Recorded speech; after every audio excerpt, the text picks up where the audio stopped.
বর্তমানে এই বেটার অপশানের যুগে যখন কারো বারবার হৃদয় ভাঙে, ঘর ভাঙে, তখনও কোনো কোনো মেয়ে অনেক কষ্ট সয়েও থেকে যায়।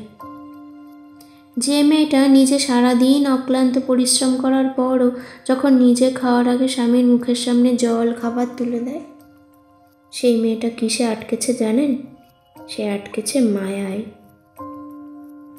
স্বামী অসুস্থ, স্বল্প রোজগারে বলে যে মেয়েটা রোজ ভিড় ট্রেনে করে ফুল নিয়ে যায় বেচতে, সে কাজে নেমেছে স্বামীর পাশে দাঁড়ানোর জন্য। কাজের ফাঁকে তার বেজে ওঠা ফোনটা ধরে যখন সে শোনে অপর প্রান্তের মানুষটা তাকে পরম স্নেহে জিজ্ঞেস করে, কি গো, বেলা তো অনেক হলো, কিছু খেয়েছো? আর সে কপালের ঘাম মুছতে মুছতে মুচকি হাসে। সেই মেয়েটা কেন এত কষ্ট করেও ঘর করছে বলুন তো? কারণ এই মেয়েটা এই যত্নে আটকেছে। এমন অনেক মেয়ে আছে যার স্বামী তাকে আর তার সন্তানকে ফেলে চলে গেছে অন্য কারো ঠিকানায়, কিন্তু মেয়েটা তার সন্তানকে অবলম্বন করে বেঁচে আছে। সে কিন্তু অন্য ঠিকানা খোঁজেনি।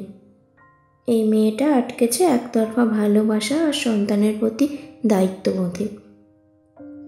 যে মেয়েটা তার স্বল্প রোজগারে প্রেমিককে ছেড়ে যাওয়ার কথা ভাবতেই পারেনি কোনোদিন। যেখানে এই যুগে প্রেম টিকে থাকে দামি দামি উপহারের ওপর ভিত্তি করে, সেখানে সেই মেয়েটা কখনো কোনো বায়না না করেই পাশে থেকেছে বছরের পর বছর। সে আটকেছে প্রেমে।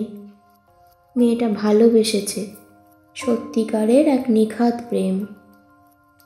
তার কাছে মূল্যবান হলো একে অপরের সাথে থাকা। সে বিশ্বাস করে যে কোনো পরিস্থিতিতে বেঁধে বেঁধে থাকতে হবে, হাত ছাড়া চলবে না।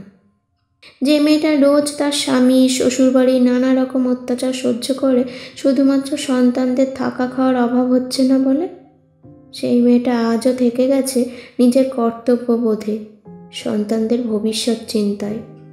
সব মেয়েরা টাকার সৌন্দর্যে, বাইরের চাকচিক্য দেখে আটকায় না। কেউ কেউ আটকায় উল্টো দিকের মানুষটার অগাধ প্রেমে, পরম যত্নে, ভালোবাসায়, মায়ায় আর অটুট বিশ্বাসে। ভালোবাসতে হলে এই মানুষগুলোর মতো করে ভালোবাসুন, দেখবেন ভালোবাসা কত সুন্দর। জীবনসঙ্গী হলে এমনই হোক, না হলে না হোক।